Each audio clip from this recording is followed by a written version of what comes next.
అందరికీ నమస్కారం అండి. Welcome to my channel. Telangana రాష్ట్ర వ్యాప్తంగా ఉన్న ఆసరా పెన్షన్దారులకు రాష్ట్ర ప్రభుత్వం అయితే శుభవార్త అయితే చెప్పబోతుందన్నమాట. సో, ప్రస్తుతం ఈ యొక్క పెన్షన్ సంబంధించి కాను నిధులనేవి అయితే విడుదల చేయడానికి అయితే సిద్ధమవుతుందండి రాష్ట్ర ప్రభుత్వం. అయితే ఈ యొక్క నిధులు ఎప్పుడు విడుదల చేయబోతుంది, ఎంతవరకు పెంచి ఇవ్వబోతుంది అనేది ప్రతిదీ కూడా ఈ వీడియోలో పూర్తి సమాచారం అయితే తెలుసుకుందాం. పెన్షన్దారులందరూ కూడా వీడియోనైతే పూర్తిగా చివరి వరకు అయితే చూడండి.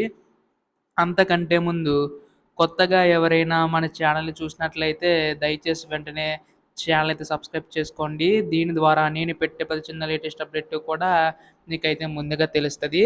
ఇంకా ఆలస్యం చేయకుండా వీడియోలోకైతే వెళ్ళిపోదాం.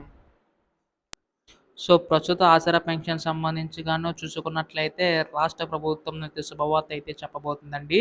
సో, ఇప్పటి వరకు కూడా పెన్షన్ సంబంధించి చాలామంది పెన్షన్‌దారులు అయితే ఎదురు చూస్తున్నారు. ఈ యొక్క పెన్షన్‌లు ఎప్పుడు అందిస్తారు అని చెప్పేసి రాష్ట్ర ప్రభుత్వం అయితే. సో, దీనికి సంబంధించి రాష్ట్ర ప్రభుత్వం కీలక విషయాలు అయితే వెల్లడించే అవకాశం ఉందన్నమాట. ఇక్కడ మనకు ముఖ్యంగా చూసుకున్నట్లయితే ఎవరైతే అర్హులున్నారో వారందరికీ కూడా పెన్షన్ పెంచి ఇచ్చే విధంగా అడుగులైతే వేసిందనమాట.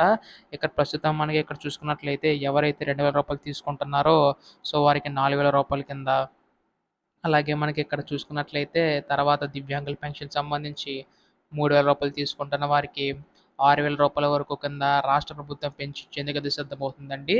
ఇప్పటికీ ఈ యొక్క నిధులకు సంబంధించి అమలు చేయవలసి ఉండగా కొన్ని కారణాల వల్ల అయితే కాలేదనమాట. ఎందుకంటే మనకి రాష్ట్రంలో అనేక పథకాలకు సంబంధించి హామీలైతే ఇవ్వడం అయితే జరిగిందండి. అవన్నీ ఒక్కొక్కటి కూడా రాష్ట్ర ప్రభుత్వం అమలు చేసుకుంటూ రావడం అయితే జరుగుతుందనమాట. సో, త్వరలో ఆసరా చేయూత పెన్షన్ కూడా అమలు చేసే విధంగా అడుగులైతే వేస్తుందండి. ఎటువంటి చిన్న లేటెస్ట్ అప్డేట్ వచ్చినా మీరు ముందుగా తెలుసుకోవాలనుకుంటే ఛానల్ అయితే సబ్స్క్రైబ్ చేసుకోండి. రేపు ఇళ్ళకు పంపిణీ కార్యక్రమం చేపట్టే అవకాశం ఉందన్నమాట. ధన్యవాదములు. జై హింద్.